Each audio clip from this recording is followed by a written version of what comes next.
नमस्कार भारतवासियों, मैं एक बार फिर आपके सामने आया हूँ। आज एक टॉपिक पे बात कर रहा हूँ जिसका नाम है गुड प्रैक्टिस और गुड हैबिट्स। दोस्तों, good practice is very important thing for human being. Good practice वह है जिस काम को करने से मुझे अगर मैं करता हूँ तो मुझे तो प्रसन्नता होती है। उस काम को करने से दूसरा कोई भी खुश होता है और उस व्यक्ति को भी उस काम से प्रेरणा मिलती है। ये एक गुड प्रैक्टिस है। आज मान लीजिए कोरोना वायरस पूरा भारतवर्ष में अपना विकराल रूप लेकर खड़ा है और सभी इसके आतंक से भयभीत है। आज हमारे पीएम साहब ने हम सबको इससे सजग रहने को कहा है, सुरक्षित रहने के लिए हमें घर पर बैठने को कहा है। यदि हम उनके बातों का अनुसरण करते हैं, उनकी बातें मानते हैं, ये एक गुड हैबिट्स है, गुड प्रैक्टिस है।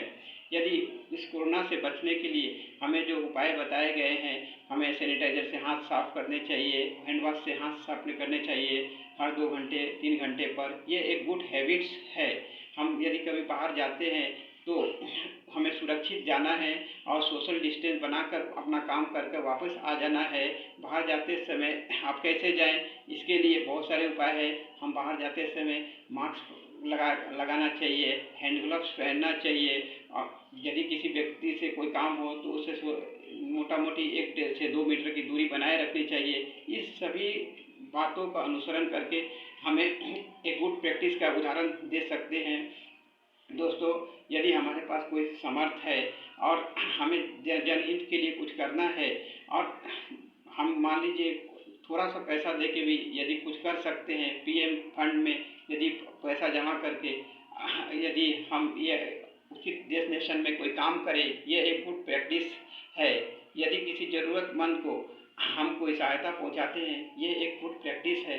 यदि हमारे घर में माता पिता है और हम उन्हें समय देते हैं, उनके हर ज़रूरत का ख्याल रखते हैं, उनकी बातों पर अभी भी चलते हैं, ये एक गुड हैबिट्स भी है और गुड प्रैक्टिस भी है। गुड प्रैक्टिस किसी सीमित दायरे में नहीं रहता। गुड प्रैक्टिस का एक बहुत बड़ा रूप होता है। यदि हम गुड प्रैक्टिस को अपने जीवन में सब समय के लिए डाल दें तो हमें परेशानियां कभी भी नहीं घेर सकती। कुछ परेशानियां तो हमसे कोसों दूर रहेंगी, लेकिन कभी कभी हम इस प्रैक्टिस को नहीं निभा पाते। इसके लिए कोई बात नहीं, हमें गुड प्रैक्टिस का सदैव अनुसरण करते रहना चाहिए। यदि मान लीजिए एक कोई एम्प्लॉई कहीं नौकरी करता है तो वह हमेशा ईमानदार बनकर वहाँ पर सर्विस अपना देता है, ये एक उसकी गुड प्रैक्टिस है। यदि कोई बिजनेसमैन अपना बिजनेस सही ढंग से चलाता है, किसी प्रकार की कालाबाजारी नहीं करता, जनहित की सेवा के लिए सदैव अपना दुकान में सर्विस देता है, ये उसकी एक गुड प्रैक्टिस है। एक स्टूडेंट यदि रेगुलर पढ़ाई करता है और अच्छे मार्क्स लाता है, जो उसकी गुड प्रैक्टिस का एग्जाम्पल होता है।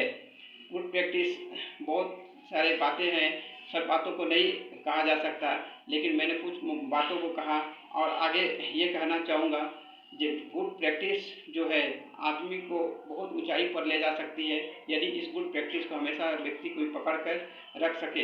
गुड प्रैक्टिस ऐसी चीज़ होती है जो मनुष्य को एक समाज में उसकी छवि बनाती है।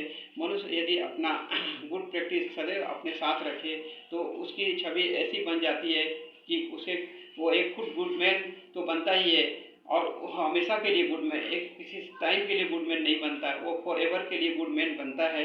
बस मैं तो इतना ही कहूँगा कि गुड प्रैक्टिस लाइफ में रखिए। पता नहीं एक दिन गुड प्रैक्टिस आपको बेटर प्रैक्टिस बना दे, बेटर प्रैक्टिस बन जाए और कहीं आप बेस्ट मैन बन सकते हैं। ये गुड प्रैक्टिस की छोटी छोटी हैबिट्स हमें अपने जीवन में सदैव उतारनी चाहिए। गुड प्रैक्टिस आज हमारे भारतवासियों को सबकी ज़रूरत है, क्योंकि एक बहुत बड़ी समस्या देश में आ गई है। अगर हम सभी गुड प्रैक्टिस को मान लें, अगर गुड प्रैक्टिस को अनुसरण कर ले तो हमें बड़े से बड़े प्रॉब्लम से भी छुटकारा मिल सकता है।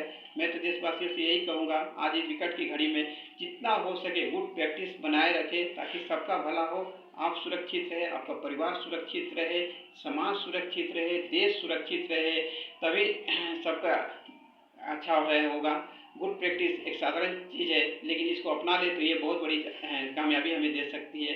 बस मेरी यही अपनी बातों को विराम देना चाहूँगा। नमस्कार।